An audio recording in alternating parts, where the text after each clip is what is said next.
Okay, Sognus, let's see what we can figure out. Unfortunately, my dog is right behind me, so he might try to growl at me at some point because I'm not paying attention to him. But I turn on push to talk, so hopefully that's not going to be a problem. Right, Huckleberry?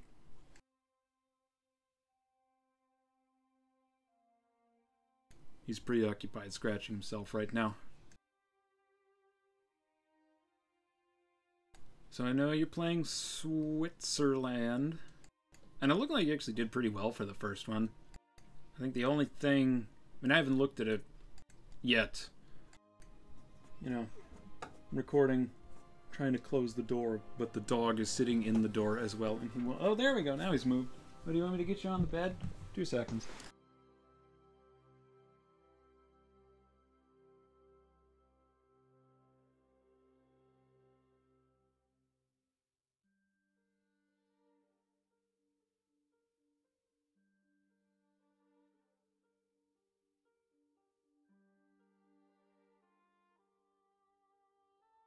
Okay, now he's on the bed. He's probably going to growl that I'm not sitting with him, but I'll worry about that later.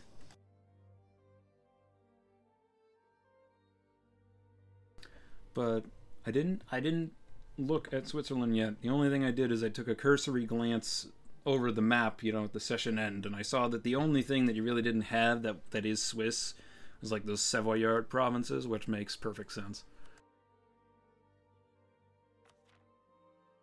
Okay, let's look. Oh, but you're occupying the Savoyard provinces, so that's not even a problem. Okay, let's see now. Allied to Hungary and Burgundy. I know Hungary's a player, but Burgundy isn't. I think I would try to get Alicia as your friend, if you could swing that. Oh. Oh, that's why you're fighting Burgundian troops. This fucking Savoyards hired the fucker. This is your own ally. What a dick. Okay, well that's really annoying. So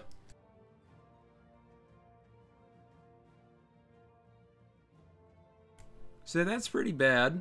I mean, it could be way worse. But that's pretty bad. Let's see.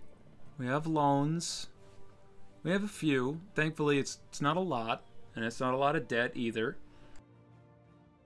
Let's check over here.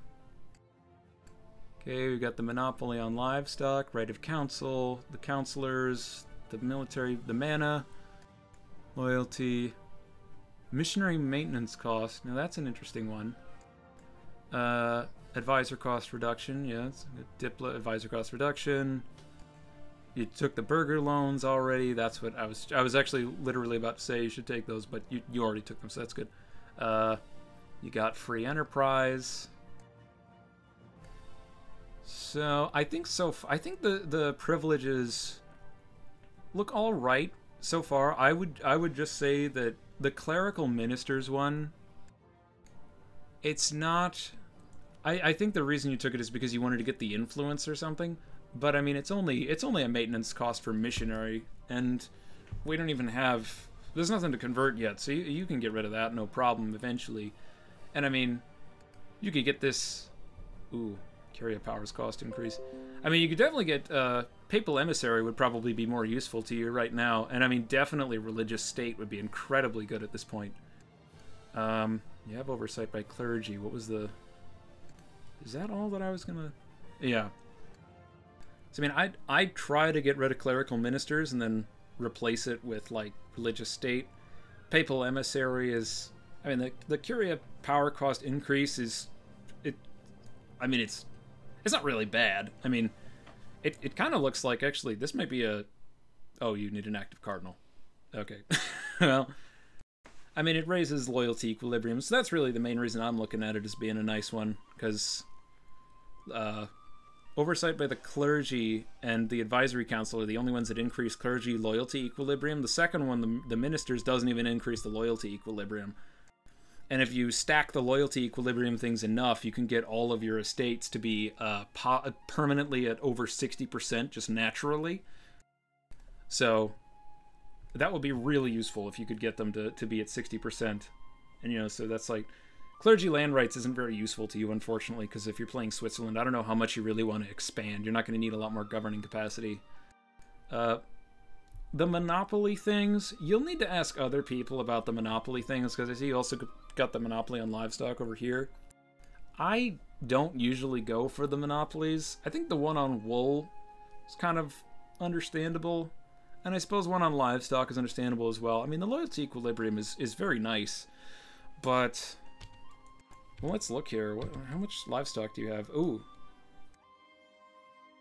What is that? That's about half 4 of your provinces. We've got, what, 10? 1, 2, 3, 4, 5, 6, 7, 8, 9, 10. Yeah, so we got 10 provinces. 4 of those 10 provinces produce livestock. And don't forget that because, oh my god, it's minus 1,000%. They really want to make sure you don't get anything out of it. Yeah, don't forget that when you grant the monopoly, you know, it makes it so that you can't get any production income from these. So, you know, the trade-off is that you're getting a lump sum that I'm also pretty sure isn't... I need to check the math. I don't actually know for sure. It might be that the money you get, the lump sum, is equivalent to whatever it is, 10 years of production for each of these provinces. But I would think... I would say that, you know, probably getting rid of the livestock thing is a good idea, just because also, you know, it's the early game, so you're probably going to be developing these provinces a little bit. Obviously not, you know, Ilans or Cure too much, but, you know, St. Gallen, even though it's hills, and definitely Fribourg, you know, this is a nice one to develop. And if you were to Diplo-dev this, I mean, look at that, monthly production... plus or minus 0.28. The game does not like the minus 1,000%. But yeah, see, monthly production income, you know, if it's plus 0.2, if it actually is plus 0.2, that's pretty fucking good, you know? That's a very nice increase. And of course, because you did the lump sum, you know, you're not going to be able to actually take advantage of that income until the monopoly is expired. So I usually, for me, I try to avoid granting the monopolies unless it's for a trade good that I know is completely worthless and is in a minimum of provinces. So, like, the wool one, I think, is a very good one for you to grant because you have a single wool province. It's Zürich. Does Zürich change? Well, you only have one wool province, which means that, you know, you can get a lump sum for wool. Wool is a complete crap trade good. I guess it is worth more than livestock right now. But, what's its benefit, even? It increases movement speed. Yeah, you know, wool is like, whatever, who gives a shit?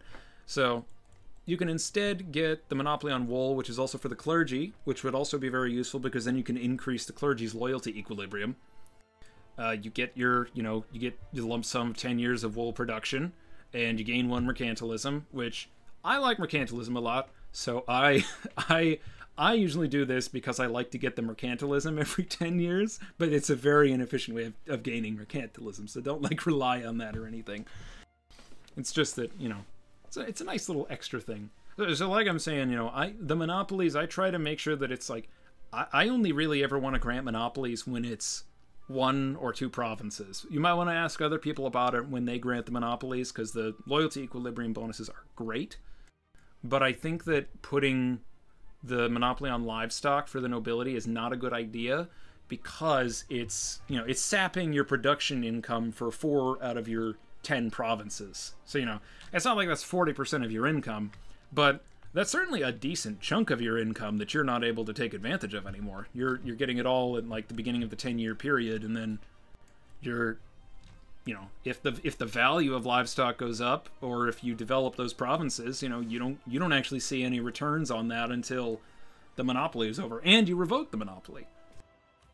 As for the nobility ones, I think so the livestock one, like I said, I'd get rid of that.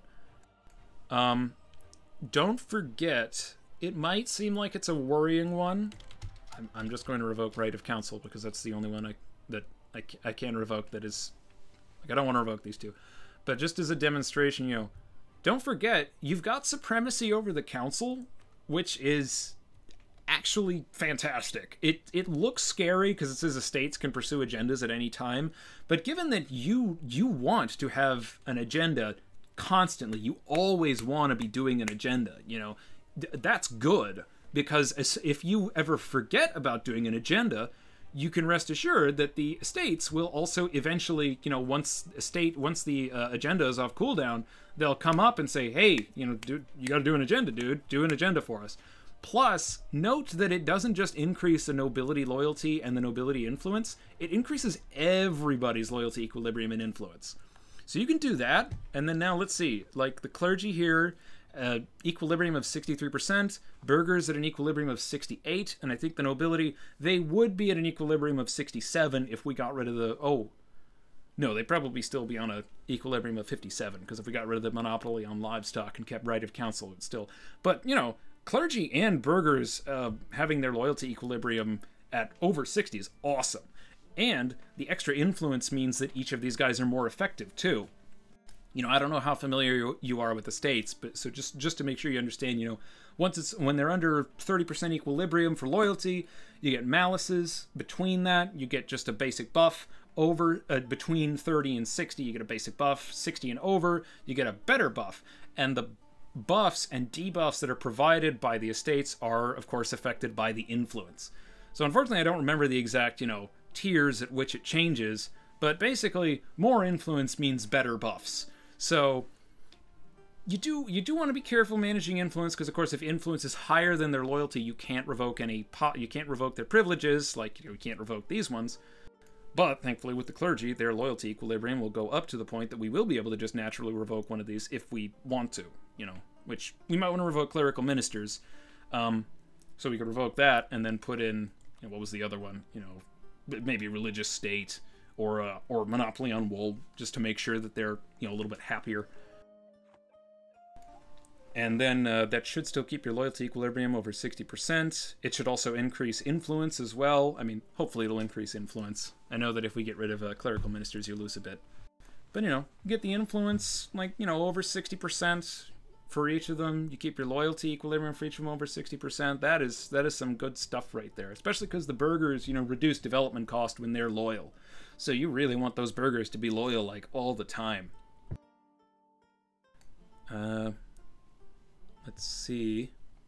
So, yeah, like I said, monopoly on livestock, probably want to... I hope I'm not going all over the place too much.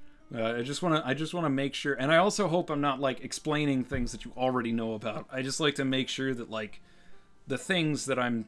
It's clear where I'm getting the things I'm saying from. I like to try to clarify that and make sure that you know, like, why I'm saying it, and, you know, that we both have the same information, and that you understand, you know, where I'm coming from, and that you don't necessarily have to do what I'm suggesting. Just, you know, I'm trying to give you more information because I know that's what you want.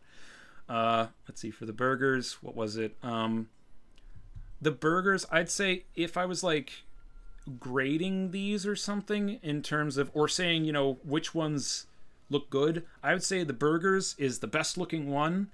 The clergy and the nobility. The clergy looks really weird to me because the clerical ministers, you know, missionary maintenance cost reduction is it's honestly kind of weird to me. I don't know if that was a misclick or something, but you know, it's not a big deal. You know, you can just revoke that one at some point. The nobility seem all right, except for the monopoly on livestock. But the burghers are just like, oh, right, indebted to burghers. That's what it was. You know, the burghers are fine. You know, all of these make good sense to me. You know, you want that advisor cost reduction. That's great. Free enterprise is just nice because it increases the loyalty equilibrium and the influence, so you get, you know, better buffs, and hopefully you get, you know, more effective buffs. And indebted to the burghers, you know, take those burgher loans. They're nice. They're very good. You know, we want to try to get land of commerce, which actually, we could probably just do land of commerce right now really easily. Let's see here. Land of commerce, and let's see what happens if we do religious state. Okay. So this looks bad because the numbers are red, but trust me, this is not very bad, you know? The worst part about this is the autonomy change. So, you know, it's going up by 0.1. But if you're at peace, the natural autonomy decay is 0.1 as well. So your autonomy will increase while you're at war, but as soon as you go to peace, you know, that increase in autonomy will be nullified by the peace autonomy decay. And then you also have, from your government, you're losing autonomy as well. Or, oh no, you're probably a duchy. But, you know, the plus 0.1 monthly autonomy will be negated in peacetime. And I would say that right now it is worth it to just get both of these. Or, yeah, just to get these things. And why? I'm just getting weirded out now by the fact that primacy of the nobility and land of commerce have the hand reaching for the mana, but then administrative state or religious state is just it's just the usual clergy thing. But yeah, if you get like both these things added in, and then another nice thing, you know, you wait a little bit. If you seize land, I'm just gonna check this here because there will be a revolt, but I want to see. Okay, no, it won't go. It won't take you up a tier, but you know, whenever you develop your provinces, it gives you some more crown land, you know, and the amount that it gives you, you can see in the tooltip before you develop a province. So I feel like, oh right.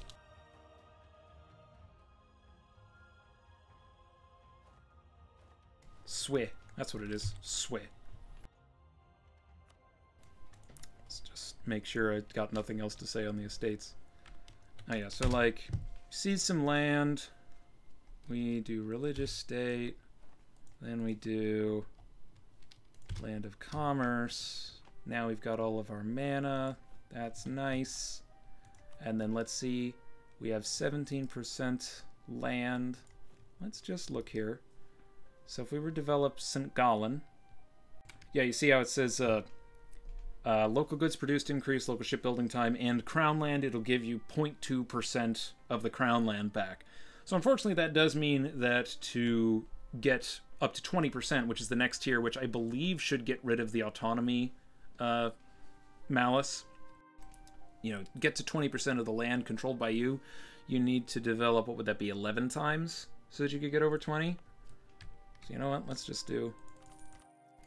I'm just gonna click buttons like mad. Hey, look at that! Yeah. So, you know, there's a possible opening like move for you as well when we come back. Is, you know, you can just immediately grant those two things and then, you know, dev up. I mean, it's a possible idea. I mean, I think it would probably be better to make sure that you get all of the estate privileges sort of sorted out, like, you know, get rid of clerical ministers, you know, well, definitely add on land of commerce, because, you know, you can add on one of these with no problems. You know, if you add on, you know, just religious state or just land of commerce, it's not going to take you into the Maluses for crown land. But, you know, I'd say getting both of these in be great. And then, of course, you can develop up so that you have enough crown land so that you don't have to worry about the autonomy Malus. And again, with just, you know, just looking at these things, I mean, I don't know how you feel about, you know, Maluses and stuff. I look at red numbers and I'm like, red number, bad. No red number, please. But if you actually look at what's up here, that's not really, it doesn't mean, it means jack shit right now. You know, oh, your tax modifier goes down by 10%. Oh no, you know, how much are you making in taxes? 4.4. So, you know, oh, you're going to lose, you know, 0.45 tax income a month, which is, you can make that up so easily in other areas. And, you know, the other ones are maximum absolutism and liberty desire from subjects development, which you don't have any subjects. The subjects one isn't a problem at all. And the absolutism, well, we don't even fucking know what absolutism is yet. So it looks like it's a lot of bad things, but really it's only one thing that's sort of annoying. Like, that's it. So I guess, you know, in summary, I'd get rid of the monopoly on livestock. I'd probably give the clergy monopoly on wool. I would also recommend giving the nobility the right to council, the one that gives, or supremacy over the crown or whatever it is, that gives all of the estates extra loyalty equilibrium and influence, because that can push all of them up into over 60% loyalty equilibrium, which would be incredibly helpful for you. And then, of course, you know, try to get religious state and land of commerce on as soon as you can. As long as you stay above 20% Crownland, you're not going to get any autonomy Maluses, and that's really the worst thing for you. That's the worst thing for you right now that could happen in here, and it's really not bad at all. Because, like I said, when you're at peace, the autonomy Malus will be canceled out by the natural autonomy decay. So you could just grant both of these no problem, and it wouldn't be an issue. And what was the other thing? Yeah, trying to... No, I feel like that's pretty good. I mean, yeah, get rid of clerical ministers as well. Yeah. Oh, increase manpower and ban. Oh, see, that's a great one, too. Because, you know, if you do both of these, then, you know, if your mission is to increase the manpower and ban, that'd be useful. Oh my god, I forgot Form the German Nation is in there. Now I'm going to just reload because I want to make sure I have the raw mana total.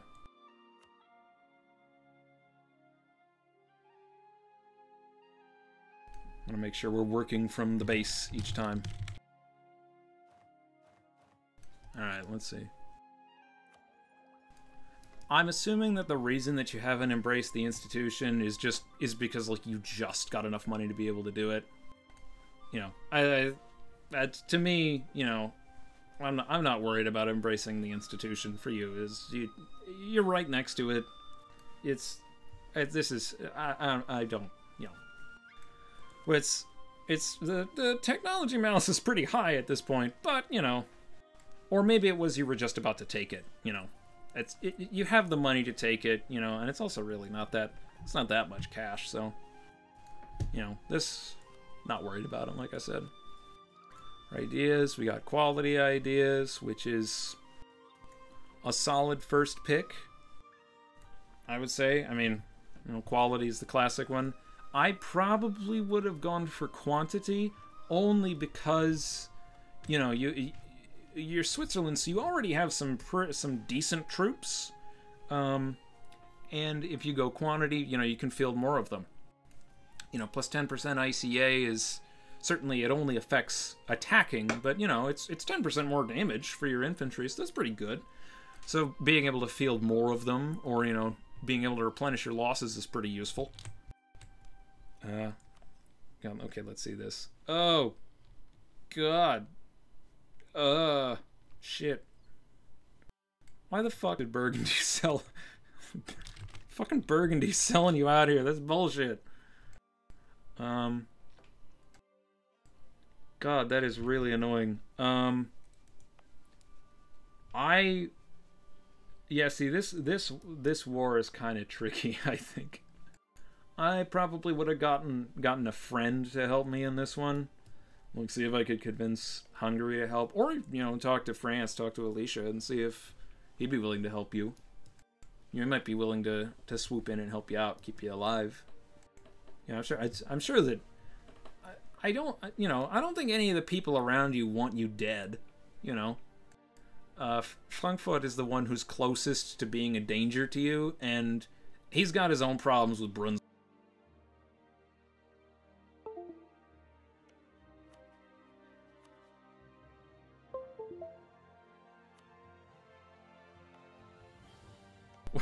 Why did he mark all this? Or is that might be the AI doing that? Yeah, it's probably the AI doing that. So yeah, Austria doesn't care about you either. So, you know, there's a few... well, it doesn't care about you in the sense that they probably don't care about your land. You know, you have nice little expansion routes into northern Italy here, and you've got a possible nice friend in France. I don't know why Alicia would want to hurt you. I feel like you'd be fine. Oh, this war balance is just really annoying. Because it's just really, that's 7,000 condottieri. Burgundy. Fucking assholes. God damn it. Yeah, that is a problem. Yeah, I would... Because this isn't a player war, you should be able to call in somebody that you ally after the war started. So, you know, just talk to Alicia and say, like, Alicia, please help. And, he'll probably be willing to help you. I don't think he'll even ask for anything in return, you know. I think he might be willing to just help you get the rest of your cores. Because, I mean, why wouldn't he, you know? And plus, Switzerland is a useful ally to have because you have a very nice mission tree and very nice ideas. Let's see, I haven't actually looked at the mission tree for a while. Vaud and Vali. Okay, yeah, just base manpower and tax. There's the... Ooh, in the Switzerland area. That's very nice. Sway Geneva. Geneva may become our subject. Huh. May. Oh, that sucks. Affair of the sausages. I forgot about this.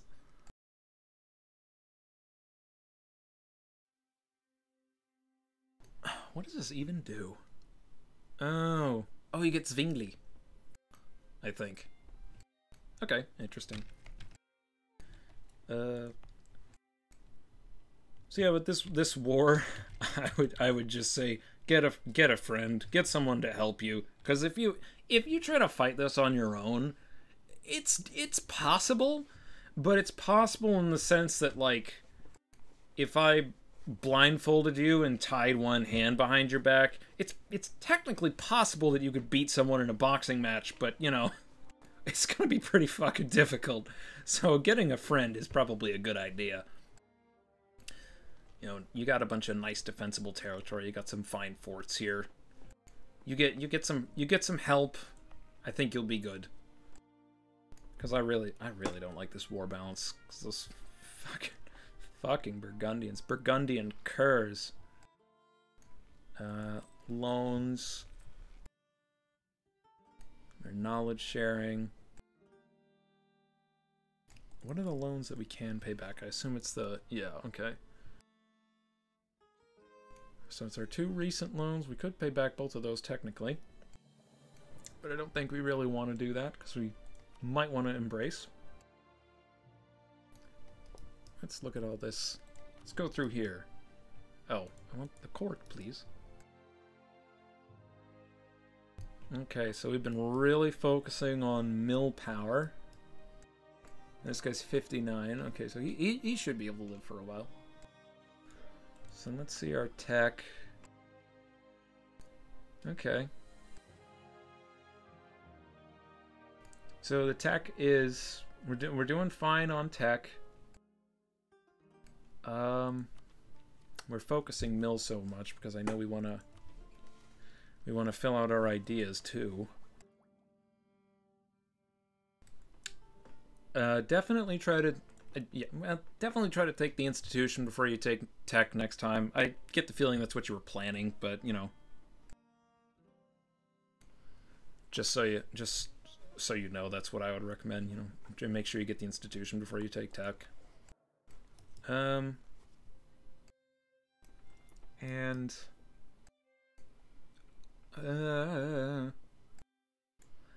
I really like the plus 14 military power a month, but I would really like to see Diplo and admin at ideally like gain of 10 a month. You know, that's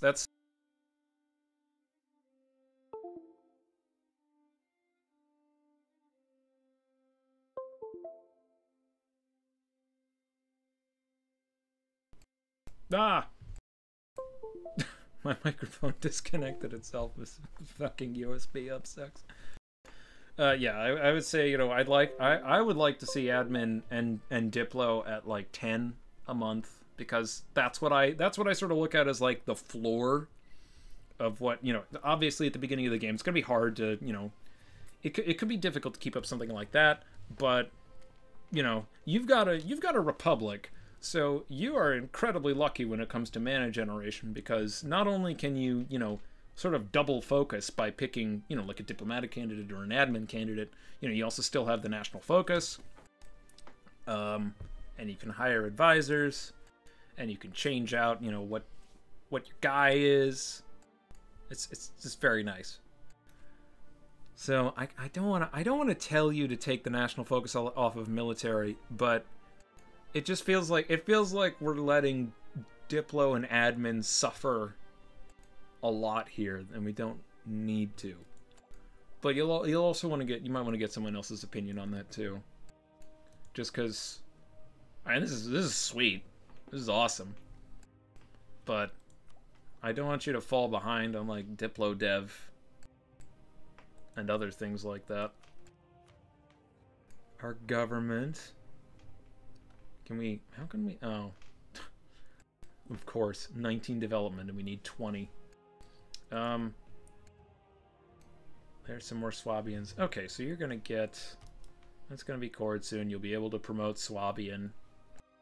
That'll be fine. What have we got? Cessation of church functions.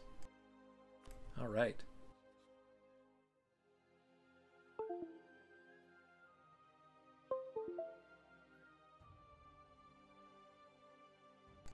I'm losing my mind with this thing. Ah. Rivals look fine. You know, these are like, these are good. These are, well, actually, let me look here, because they are good choices. In the sense of they're good rivals that you want to take down. Let's just see, though. Just give me this. Just give it to me. There we go. And let's see now, who are our other rival choices that are possible? So, Baden, Bavaria, Florence. Florence is a player, we don't want to do that. Memmingen. Oh, wow, you can rival Memmingen and Ulm. So, I also don't know. You have power projection of 65. Okay, so we humiliated Milan. So it looks like you've had basically, maybe not them the whole time, but you've had, you know, Milan, Savoy, and Venice as rivals for a while. My usual strategy with rivaling is, you know, I always, it's the classic, you know, paradox game advice is never punch above your weight. Don't even punch at your weight. Always punch down. You never want to fight anybody who's like on equal footing to you. Like if I could take Baden as a rival, for example, that's awesome. I want that. Because let's see, who are they allied with? Cleves, Cologne, and Trier. So those are all like OPMs. And it's not amazing, you know, to have 4 allies, but, you know, they're all basically OPMs, so their armies are pretty much guaranteed to be teeny. And, you know, the nice thing also about having smaller people as your rivals is that it's, not only is it easier to humiliate them or show strength on them, like if you rivaled Ulm, let's see. Okay, they're allied to Milan, which is a little bit annoying. But, you know, if Ulm is a rival, I mean, look at it this way. You declare war on Milan, it calls in Ulm, and then you can humiliate them or show strength on them, even without co-belligerenting them. So you've got, you know, this little bitch boy over here that you can beat the crap out of, get a bunch of nice, easy PP off of, while you're attacking Milan. Like, that'd be excellent, you know, if you have both Milan and Ulm as your rivals. Oof. You declare war on Milan, humiliate Ulm. And then, you know, the better thing, I didn't end up saying this, but the great thing about having, you know, small rivals is that it's very easy to surpass them and eclipse them. And you get, I think it's a consistent 10 power projection from eclipsing. So, you know, you always want to pick, I always try to pick, and I recommend you try to pick rivals that, you know, are much smaller than you and have much smaller armies. Like, you know, Memmingen, that's another good one to pick. Well, let's see. Oh, they're at war with Austria right now. Oh, poor Memmingen. All right, Memmingen. What have you got? Who are your friends? Okay, they are in a trade league with Venice, which does make that one not quite as good. But I mean, Ulm seems like an excellent choice for an alternate rival, especially when you pair it with Milan, whom you do have a truce with, but it's up in 6 years. So yeah, you know, if you switch your, I don't know, Venice rivalry to an Ulm rivalry, that could be pretty useful for you. Or you get a Baden rivalry, you know, and you get some help, you know, just to make sure that the other 4 OPMs that are involved, or other 3 people involved, don't overrun you, which they shouldn't. They should be. You're Switzerland. You should be able to handle them, you know, because you have pretty good troops. But you know, getting a friend is always a good idea. Just because, again, you don't want to fight fair. The fighting fair is for suckers. You always want to beat up the people who are way weaker than you. Rival them, take them out, you know, weaken them, take their provinces, you know, get power projection from stealing their provinces, humiliate them, and then you eclipse them, and you get it's just awesome. And then, you know, you can keep doing that, because when you surpass 1 in power, you know, you get a bunch of power projection, which increases your morale and your prestige and your trade power. So that, you know, and of course, once you get over 50 power projection, you know, you get +1 in all the mana categories. So it just enables you to snowball even harder, because you beat the small ones up, you get little bits of PP from them, then you can start investing into developing, which also enables you to surpass them because you've got way more dev than them. Then you can pick someone else who's a little bit smaller, and you can just keep, you know, snowballing up from there. What's the next category? Is the economy. So we have interest, you know, we have state maintenance, which I assume that's because Switzerland is, yeah, we have the development cost edict, we've got the development cost edict, dev cost edict, dev cost edict.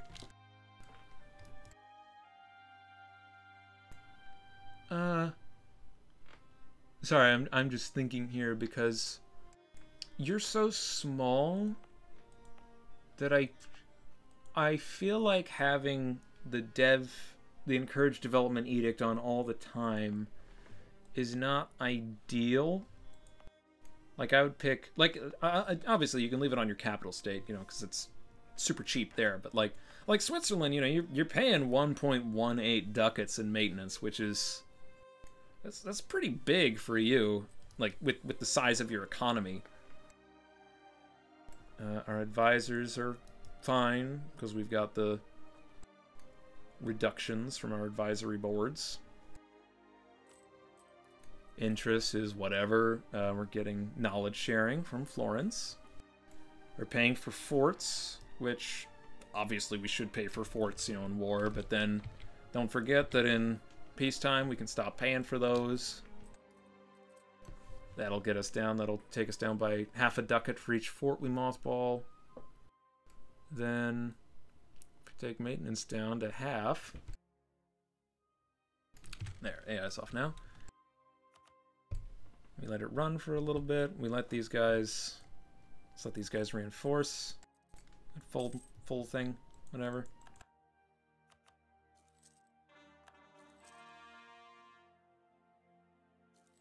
Come on, come on, reinforce. There you go. All right. Oh, look at that. Yeah. So now, you know, making +2 ducats. Yay. It's great. You know, we could pay for the army even less. Very nice. Get a nice little positive balance out of this.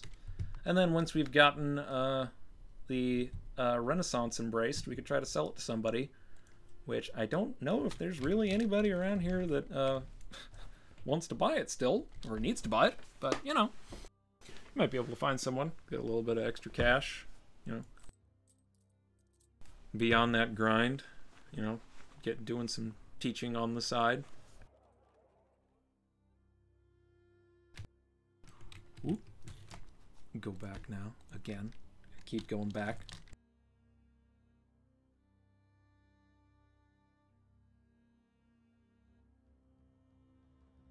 Come on now. Let's load. There we go.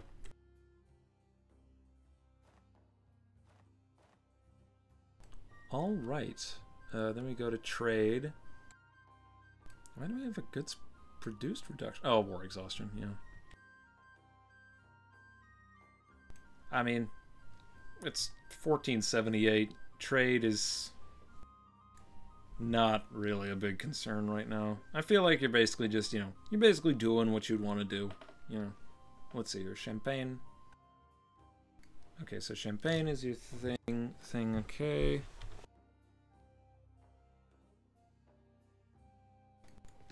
I've got push to talk button on mouse 5. I think it's finally my ears are finally catching up to me, and it's like my arm doesn't like when I use my thumb holding the button down that long. Oh, but this, you know, this seems fine. I mean, it's not like there's a lot of trade that you can really, you know, optimize at this point. Technology, we already looked at this. We're doing fine here. Yeah, I'd like to make sure we embrace the institution before we take any more tech. Because I mean, if you embrace the institution right now, you could take Tech 7 for both admin and mill. I mean, I wouldn't. You don't have to do that.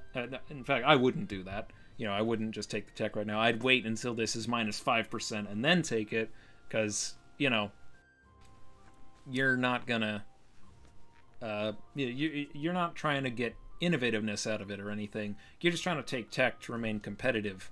And let's even look at what the AIs are doing. You know, yeah, the AI, they're still on Tech 6, and nobody's gonna be so mean as to just surprise declare war on you, especially because you don't have any players bordering you other than Austria, who would have to be a real dick cheese to attack you. So, you know, I mean, it's not like you want to be behind on Miltech, but, you know, just make sure you could still take it. But, you know, you can wait until next year when it's a minus 5% and you've gotten the institution embraced, and then take tech, and then, yeah, you probably already get that. You know? Swiss ideas. Our mercs. Good old mercs. Merc maintenance reduction, ICA, quality ideas. Oh yeah, there's that too. You got plus 20% ICA. That's pretty nice. Let's also see. I'm curious to see what will happen here. Brunswick declared bankruptcy. Oh god. All right, let's take a little take a test here. See how this goes. I feel like I don't like how we're a little smaller. Oh, we do have more morale. That's good. But they do have 5% discipline, which is annoying.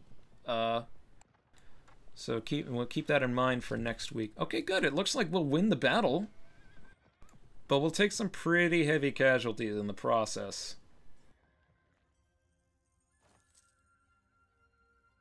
Everybody does their golden era. Great for them. Okay, and now I'm just trying to see if we can go a little further with this war, because it... Oh, what am I doing? Yeah, fuck you, Burgundy. Go fuck yourself, you dick.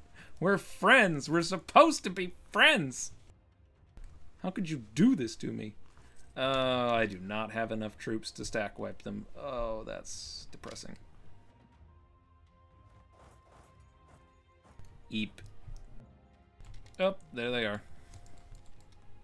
Oh, is that why that cavalry was there? They can't get away? Yeah, that explains a lot. Okay, there's the stack wipe. So we know that it is possible to stack wipe the Burgundian army. Take a lot of casualties. Let's see about mill advisors, if there's a discipline advisor. There's a discipline advisor in here. I mean, I can't... I'm not sure if more morale is better in this instance, or the discipline. I feel like... I feel like you've got pretty good morale already. Let's see, Burgundy. What's your morale? Alright, look. I need to see what your morale is, Burgundy. Don't do that. Okay, so there's this 3.76. And yours is 3.96 with your advisor. So let's take the discipline advisor, see what it goes down to. Okay, 3.66. Darn, it goes lower. That's wait, it goes lower? What the fuck? Oh god, right. Burgundy has fucking morale in their ideas. Oh, that's annoying. Okay, so probably keeping the morale is a better idea. But yeesh. Yeah, I really don't like this. Especially because of how fucking long it's going to take for all of our guys to reinforce now. It basically, at this point, we have to hope that Savoy fucks up at some point and breaks their stack like that. And we're able to just kind of swoop in and kill them. Sorry, I know I've now done another sort of detour of trying to fight this war, but I just want to see how difficult this is, because it feels like, looking at the war balance, this is a tricky one. So it's not impossible, but it's tricky without a friend.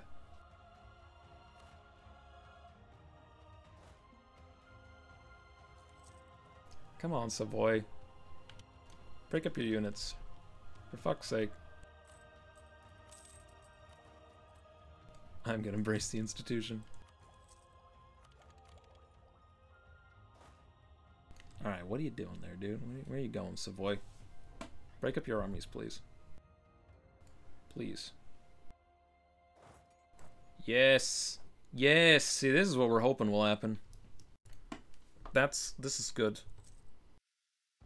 Oh, we're not paying for knowledge sharing anymore, too. That's great. Okay, they are going to reinforce. Let's see, how long will that take? 6 days? Come on, can we win? Can we win? 16th. Yes! All right! Hey, look at that!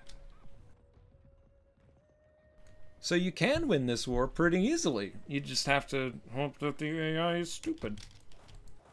They usually are, but look at that. Now there's the only people who have troops left in the war are Geneva and Ferrara, and they just got, 9,000k altogether. Okay, so this is nowhere near as hard to win as I thought it was. That might be why you declared it. You realized that it wasn't really that hard to win because you have fucking awesome infantry, and if you just engage on the hills and the mountains, just you could completely break them. And if you didn't know that, now you see a possible way that this can go. Because that was a lot easier than I thought it was going to be. That was great. There's no guarantee that the AI is going to do that, of course, but that I feel like that's a great demonstration that this war is very easily winnable. I was all worried about the war balance being so crap, but you've got very good troops, and as long as we take good engagements on defensive terrain on the forts, you can wipe the deck with anybody. So yeah. Keep the morale guy around. Oh boy. So I think from there that feels like a foregone conclusion. The war feels like it's done. Once you beat the Burgundian stack and you beat Savoy's stacks, I feel like that war is just done. They can't do anything.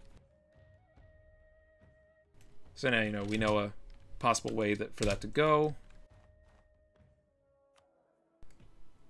What else? Tech. Ideas. We're doing ideas. That's good. Missions. Expand the Swiss Guard. Oh, yeah. What does this lead to? Oh, I think this gives you the special... Rent condottieri to a country and help them win a war. Okay, that's pretty easy. I think this one... Yes. This gives you the Swiss Home Guard mercenaries. So you want to try to do this, because they are... I remember the Swiss Home Guard mercenaries being very nice.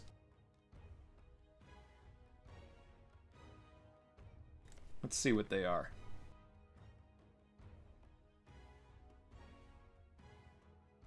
Okay, the Swiss Home Guard...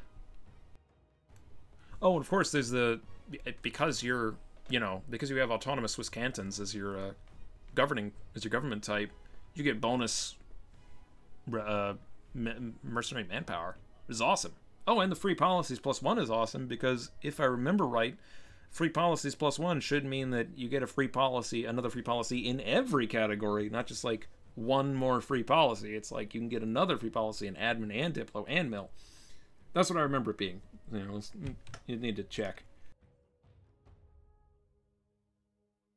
I really want to see what the Swiss Home Guard does, because I can't remember what it does.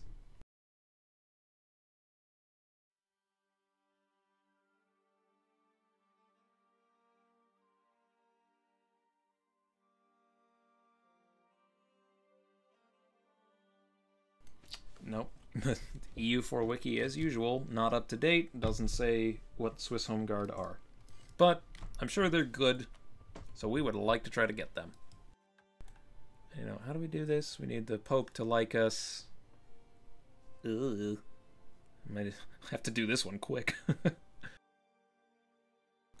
And then one of the following. The Pope has won a war while hiring Swiss condottieri. Condottiere? Not condottieri? Paradox. Condottiere. Am I just misremembering that it's condottieri? No! Paradox? It's literally fucking unplayable. Just, ugh. Ugh. So yeah, this would be really nice to do. This would be great if you can do them. Especially because looks like the Pope's going to disappear at some point, so trying to get it done as soon as possible would be a good idea. Oh good, they're being guaranteed by France. Is that something? I guess that's something that, like, Alicia did. Yeah. Decisions and policies, state firearm regiments. Yeah, just screw that. Don't care about that. Pragmatic sanction? What the fuck? What? Why is this a possible decision for us? We're a republic. Stability and expansion, great. We're at 3 stability. That's awesome. Urach is almost a core. That's good. Religion, we don't have anything to worry about here. What? Oh, yes, tier 1 nation. Wait, what? Tier 1? What the fuck? What? Oh, I think that was one of the changes for the mod, is that, like, Defender of the Faith, like, doesn't do anything anymore. I forgot about that. Oh, and Catholic is +5% morale of armies. I forget about all these changes from the mod. So yeah, we're Catholic. Still got, like, oh, it's 82% reform desire. We'll see. Ugh. We'll see when the Reformation spawns. Might be soon. Military, you know, 100% cavalry to infantry ratio. Cavalry for days. But yeah, look at that. Oh yes, look at that. 20% ICA. Ooh, all of our infantrymen are going to be doing 120% damage each phase. That's awesome. That's very nice. Naval force limit of 12. Oh, because it's the base is 12. Oh, we're not at force limit. That'd be nice if we could get to force limit. And our estates, we already looked at the estates, so that's not something to worry about. But yeah, this war is very easily winnable. I mean, that might be why you declared it, or, well, I mean, I'm sure, I get the feeling that when Burgundy hired out the condottieri to Savoy, it was just an immediate like, what the fuck? But can these guys get out? No, they can't. That's why they're just sitting there. But how the fuck did these guys get out? Oh, zone of control sucks. Okay, so, you know. But you've seen now that you can wipe this stack pretty easily without taking a whole lot of, you know, without getting too screwed. You can win this war, hopefully pretty easily too, just as long as you're careful about your engagements and you only really fight them when they're on the hill or the mountain forts, which they basically are going to have to be, you know, because they can't. Yeah, well, they can get to Waldstätte, but then they've got to go to Chum. So yeah, you know, it seems this war seems like it's actually really awesome now. I didn't realize just how good those troops were going to be for you, so that's great. It helps that your leader's pretty darn good. 4 fire, 4 shock. Sweet. And then for what to do after that, well, I mean, you know, you've rivaled Milan. that's a good idea. I'd keep that, especially considering that Milan is literally only allied to Ulm. And not allowed to see how many troops they have, but I'm gonna be naughty and we're just gonna switch. That's not Milan. I'm trying to do this with one hand. What is the tag for Milan?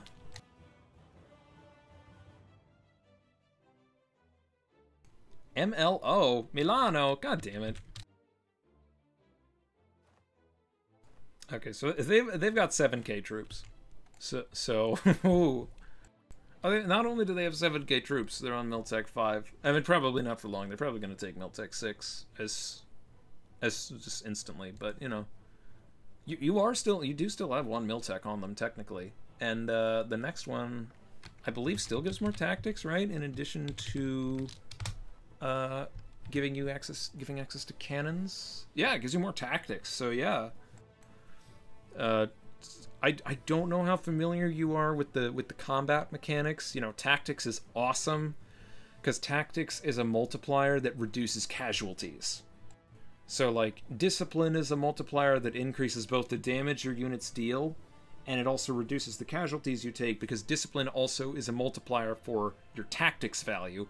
So you know, whenever tactics goes up, that's excellent.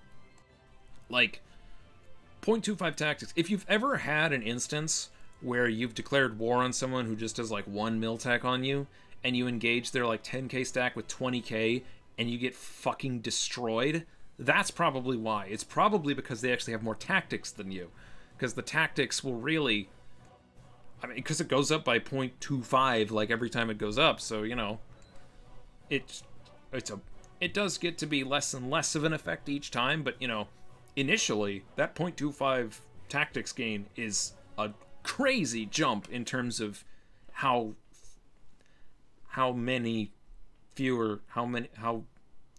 it will really reduce the amount of casualties you take. It's awesome. You know, tactics are great. So you know, this is all in service of saying that you know, Milan will get Tech 6, which will increase their tactics, but you're gonna get Tech 7, you know, very soon, which also increases your tactics, which means that you're gonna have 0.25 more tactics than Milan, no matter what, and you can just wipe the damn floor with them. And if you do like what I recommended and like get rid of Venice and switch it out for Ulm, you know, you can attack Milan, you can take a couple of their provinces, you know, you probably can't take many because of I don't know if you're concerned about AE, if you have any issues with that. Not quite. Yeah, that's not really a big concern. I mean, well, I mean, taking North Italian provinces, it will probably be a big concern, because, you know, Milano is like, it's a big, that's a good province. So that's probably going to give you a lot. You know, you might only be able to take Milano and Navarra, but, you know, take 2 provinces, you know, humiliate them too. You get some good power projection from stealing their provinces and from humiliating them. And if you rival Ulm before you do it as well, you can humiliate or show strength on Ulm. At least you should be able to show strength on Ulm. I would hope you can, you know. And I'm pretty sure that doesn't give you any AE as well. So, you know, you can get 100 of each monarch point, 30 power projection. That's awesome, you know. It looks like we're actually in a really good position right here. Like, this looked bad, but this looked bad to me. But damn, Switzerland, you are really good. What can we build? We can build workshops, which might be worth it in these provinces. I mean, well, yeah, I'd say they're 0.14 and 0.12 is like on the 0.14 is like on the cusp for me. Like I always like it to be 0.2, but you know, it's still not a bad idea to build the workshops on here just because more money is more better. Barracks, you know, building some barracks, you know, building buildings is good. Build buildings, it's a good idea. But you know, we don't worry about manufactories on livestock provinces. That's not a big thing. Taxation. Yeah, we don't really need these. Except to... Oh right, you don't have that mission. You don't have the construct buildings mission. So you have literally no reason to construct churches. Awesome. Trade, marketplace. I mean, building this marketplace in Bern is probably not as useful. It's probably not as cost effective until we get this trade center upgraded. What other buildings? Ramparts. Yeah, barracks, forts. Switzerland has some very... These are great forts right here. God, I love this fort especially. Oh, it's awesome. I know that you stole this one from Milan, but you know it's a fantastic fort. It's a great fort to take. Nice choke point fort, especially when you declare war on Milan, and they have to sit on there. They can't go anywhere. You can just completely wipe them out.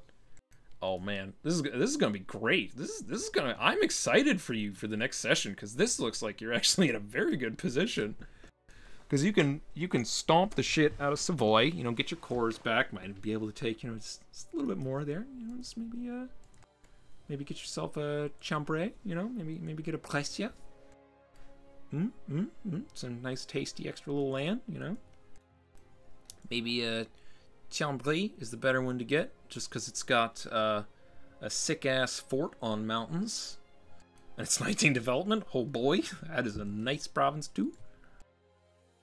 Just look here if this what this does for coalition. Ooh, okay, maybe we don't want to do that then. Yeah, maybe we don't want to take that. What about Brescia? Okay, that wouldn't give too much AE.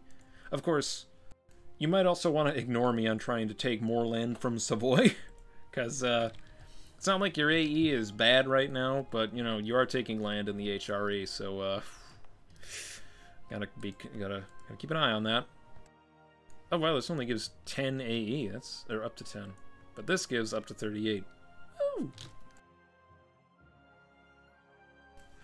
And as we've seen, Austria is apparently coalition happy and will fire the coalition against you, if what they did to France is any indication.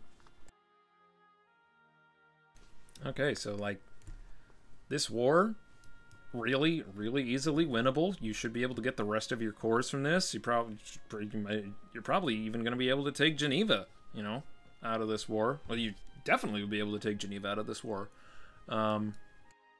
Ferrara, are you just willing to peace out because you're sieged? No, of course not, because the war probably just started, didn't it?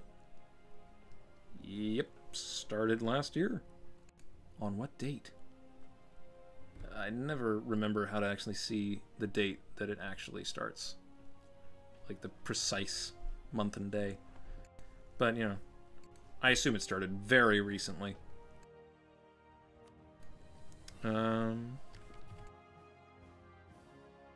Whee! Okay. So, estates, I need to fix up the privileges a little bit. You know, I would get rid of the monopoly on livestock. I'd get if you want to have a monopoly, I'd get the monopoly on wool. Definitely. Oh, don't get rid of right to council. Oh, I love that. I guess we have to get rid of right to council if we can't get rid of livestock. Make sure you get supremacy over the council, preferably by revoking monopoly on livestock. Try to revoke clerical ministers, and make sure that you get religious state and land of commerce as soon as you can. You want to get rid of the indebted to burghers privilege, just so, well, I guess you don't really need to get rid of it. I was only thinking getting rid of it so you could replace it with something else, but, you know, it's always good to leave an empty slot on the burghers so that when you need to take the loans again, it's available to you, you know. So you can get, you know, commercial advisory board, free enterprise, turn on land of commerce, then, you know, leave an empty spot for when you need to take out burgher loans. It's good stuff. And, you know, don't forget that you can easily, you know, assign land of commerce and religious state, and then you could, if you do both of those right away, you could just dev up to the point where you're at 20% crown land and you don't have to worry about autonomy rising. That'd be good. For our advisors, looks like we're doing fine. Don't forget about radical reforms. So I'm not sure if you're familiar with this, but if you have a trade efficiency advisor and an inflation advisor, which you don't have right now, but you know, if you do roll one at some point, if you have both an inflation reduction advisor and a trade efficiency advisor at the same time, you can get an event called Radical Reforms, which can give you 200 mana, and admin and dip. So 200 admin and 200 diplo power is given by that event. The malus to the event, to that choice of getting 200 of both types of mana, is supposed to be that the advisors leave your court. But if you do fire the event, basically while the event window is still open, you know, don't pick anything. What you do is you fire both of the advisors. So you fire the inflation and the trade efficiency advisor, so they just, you know, sit in here. Then you select the option on Radical Reforms that gives you 200 of both types of mana. And it doesn't, because the advisors aren't hired, it doesn't make them leave your court. So you can just immediately go right back in and just rehire them after the event fires. So you can get a free 200 admin, 200 diplo power. I don't know, maybe you've already fired it, you know. But you can only fire it once a game. So, you know, just something to keep in mind. Try to convince Alicia to help you out. I think you will. I don't see any reason why he wouldn't help you out.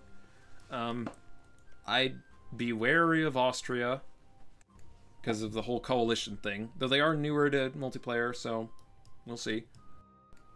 This war is... It'd be great if you can get Alicia to help you out with it, but it looks like it's totally winnable on your own. Because you just have really awesome troops. Just make sure you engage them on your forts, on the defensive terrain. You know, try to make sure that you're only ever defending. You know, I don't know how much you...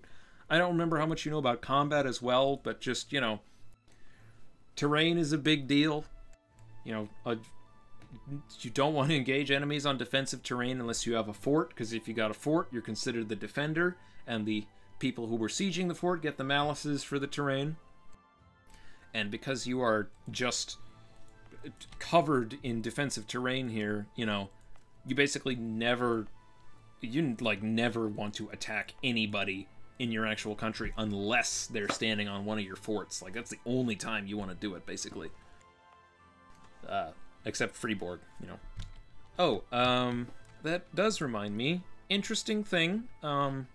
There is, you know, there's the terrain map mode, which is, oh, look at the terrain. It's so beautiful. But there is another terrain map mode that I have set to my hotbar, which is simple terrain. I don't know if anyone's told you about this. This is an awesome map mode. I love it because simple terrain, just, you can see it color codes the terrain, or it color codes each province, so you know what kind of terrain it is. So you can see like Seraj here, you know, all these ones with this sort of pale like yellow-green, they're all farmlands provinces.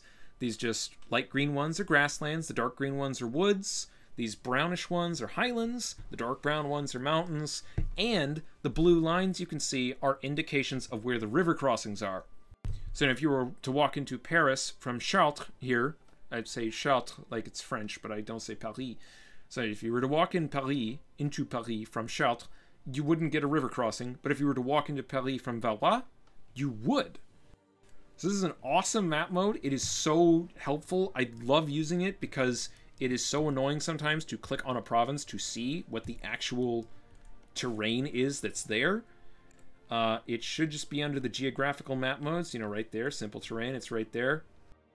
I really love to have, you know, my little map hotkeys set up, and I even have them set up so that I have a couple of things. So you can see, like, I have on queue here, I've got the regular terrain, and then I've got the simple terrain, so I can just switch and see the simple terrain whenever I want. W is political. I also have the charter companies on here, whatever. Trade, you know, I have the trade node, and then I also have the trade goods as the flip.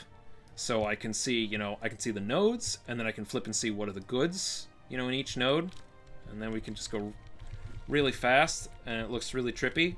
And I could claim that this is so you can see both the goods and the trade nodes at the same time, but it's just just too much information. There's Diplo map mode. You know, I've got Diplo and then opinion, and then I have the religion map mode, which I also have, you know, set with culture as well, so I can see, you know, what religion everyone is, and then I can also see, hey, where are all the culture groups? Got the unrest map mode. You know, I know this is kind of weird to go into the map modes, but like, my god, the map modes are so fucking useful. It's so helpful. So, you know, I like to tell people about it whenever I can. I got my unrest map mode. I got a devastation map mode, which not only shows devastation, but it also shows prosperity. So, you know, you can see at a glance which of your states are prosperous and which ones are devastated. I've also got a loot map mode, which, you know, isn't as big of a... I mean, I like it. Oh, this is also an autonomy map mode. I forgot that one was on there too. Supply limit, also fort level, and also nice thing about fort level, not only does it, you know, show you the fort level based on how dark the color blue is, it also shows you zones of control. So, if you're ever confused about where a zone of control is, you know, you can get your fort map mode out and just check that, which is, you know, in the geographical map modes.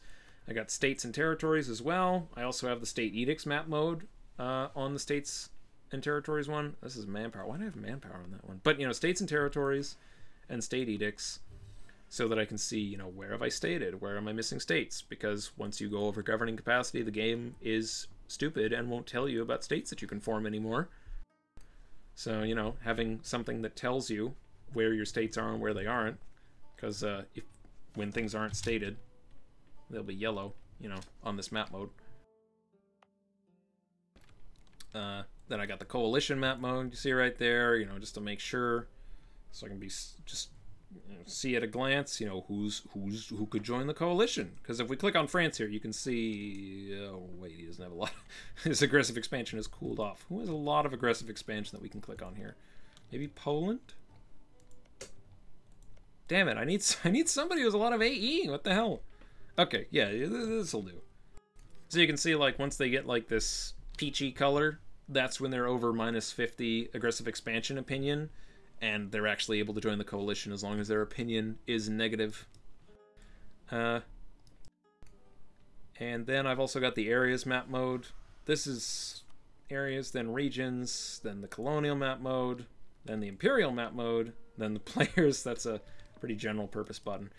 But, you know, the areas map mode is pretty useful because it also shows you the sea zones, and you can see the name of each of the states as well as their actual, you know, they're all, you can just see all the states more easily. You know, it's just a nice thing to be able to see.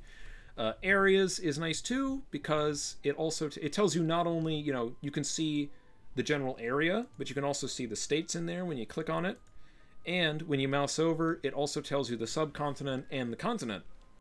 So, you know, area of Alfeld in the region of Carpathia in the subcontinent of Eastern Europe on the continent of Europe. You know, this is just a... I just like to have this information available to me. And then, you know, the colonial map mode should show you...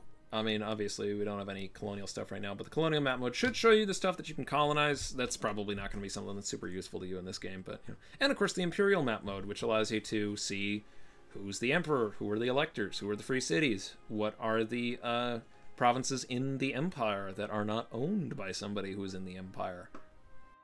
And then the player's map mode, you know.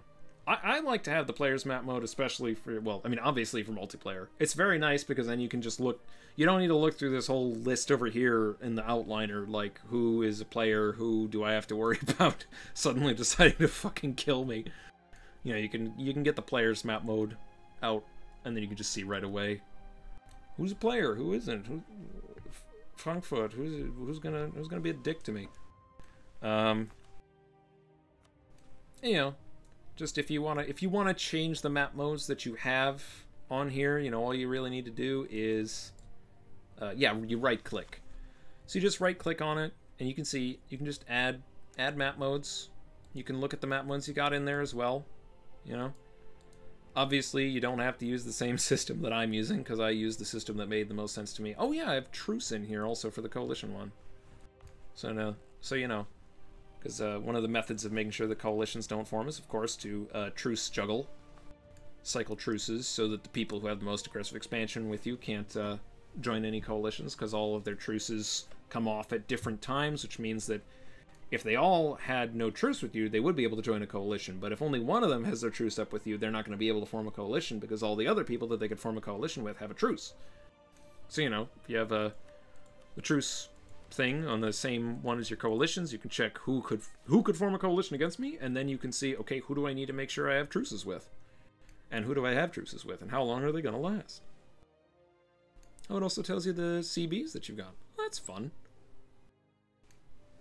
I didn't even remember that. Ooh. Very fun.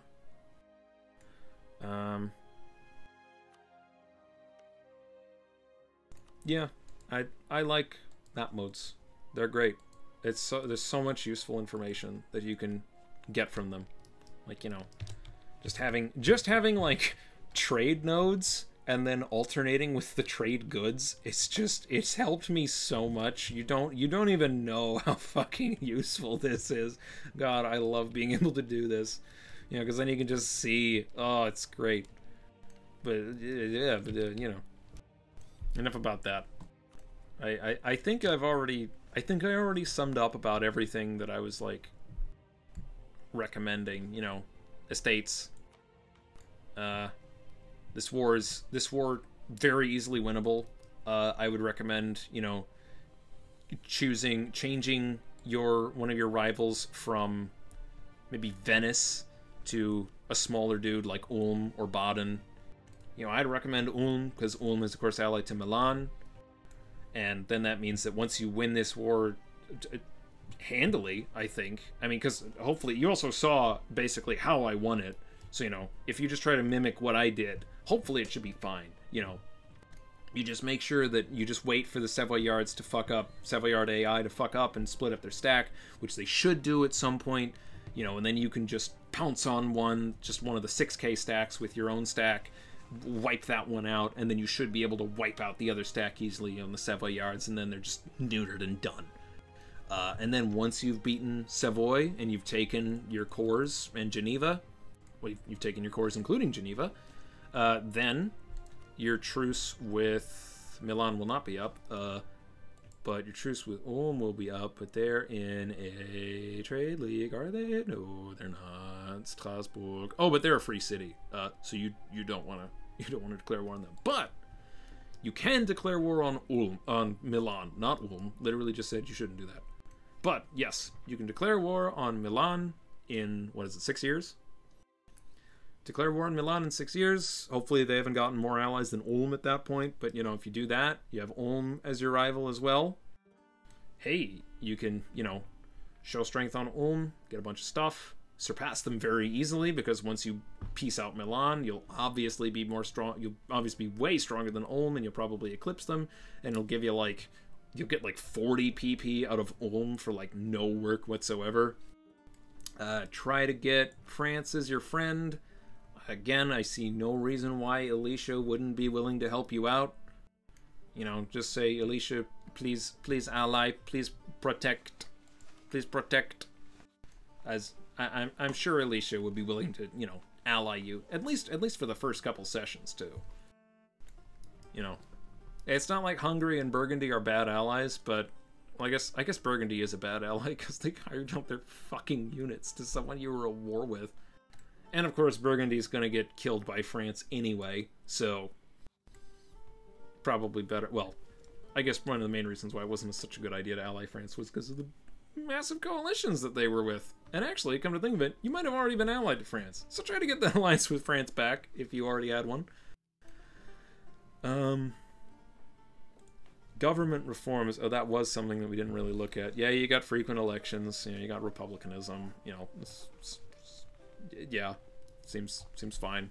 You know, obviously frequent elections. And I know people were talking about this, or you were wondering about this too. Like, you know, elections. Try to just keep electing new people until you get someone who's young-ish, because I can't remember what the range is, but you know, you could get someone as young as 30, you can get someone as old as like 90 or something. Well, maybe not that old, but you know, you can get someone really fucking old. So, you know, try to make sure that you're only really re-electing ones that are young, if you can help it.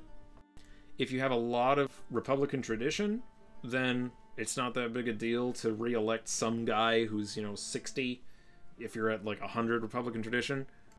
I would say, this is something I keep forgetting to mention, this is a worrying amount of Republican tradition to me.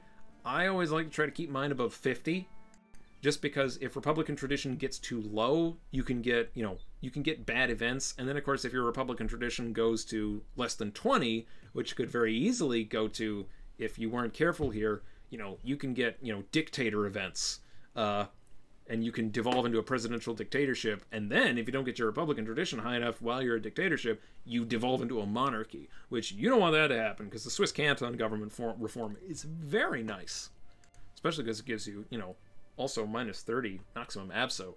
You know, that's really good compared to the other ones. You know, minus 30 abso is very nice. So yeah, I would try to just, like I said, I'd ideally want to have my Republican tradition at least 50.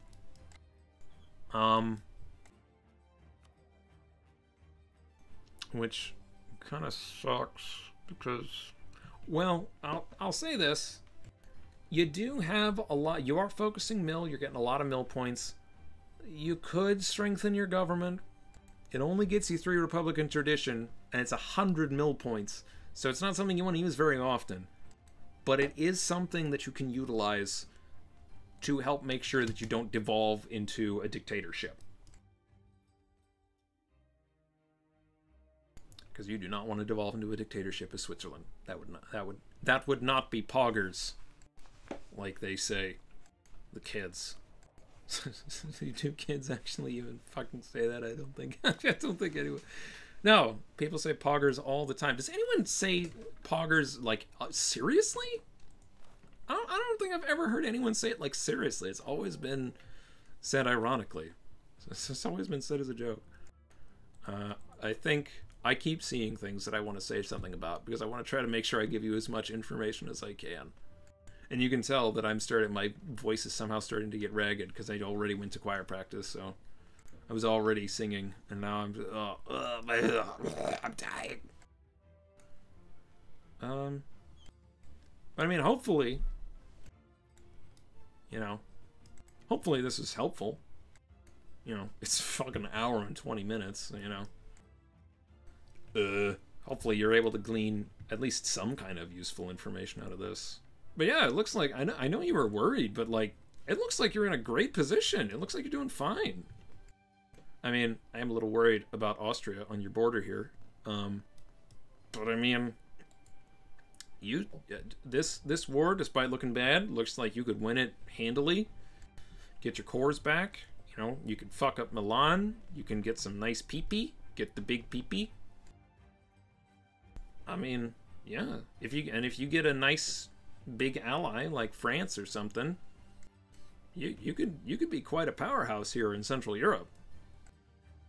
Without even having to, you know, expand very large too. You might want to start trying to do some Diplo with Florence though, just to figure out, you know, where your borders are gonna be. And, you know, make sure you communicate to them as well that, like, you don't want no trouble. Because I feel like that would help a lot. There's a lot of people who just don't. There are a lot of people who don't give a shit about, you know, people not wanting trouble. But, you know, it's worth at least telling them, like, hey, I do not want to fight you. I would like to be your friend. Let's be friends. How can we be friends? You know. Is there anything else? I mean, I'm sure there's something else that I might not be mentioning, but you know, I don't know. It looks pretty good to me, honestly. I mean, I'm sure that somebody would say something about deving, which, you know, would be a good idea. And it's always a good idea to just dev more. You know, there's not really a whole lot to say about deving because it's just like, try to get your provinces to 20 dev, and, you know, to try to have 10 Diplo dev and 10 mildev in every province, and, you know, prioritize the ones that are, you know, cheaper to dev, cross-referenced with the ones that have good trade goods. So it's you know, it's just a basic, you know, optimization algorithm there. Blah. And if you want to know more about how, like, these things work, because again, I don't know how familiar you are with how a lot of this stuff works. It's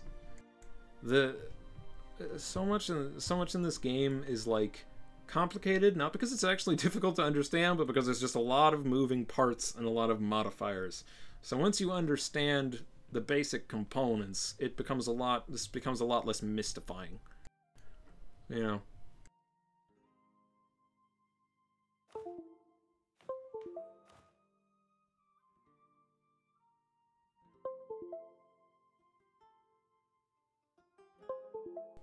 Motherfucker. It happened again. Okay, but I feel like you're gonna do well. You know? It seems like you're doing fine. Maybe it would be nice if you don't. It would be nice if you're not spending so much on state maintenance, but that's just, you know, it's fine.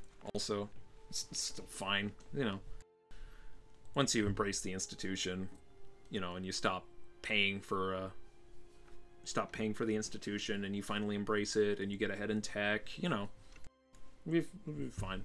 You'll be making money, and then of course you can sell the institution to somebody else too. So yeah. Hope this was helpful, Sognus.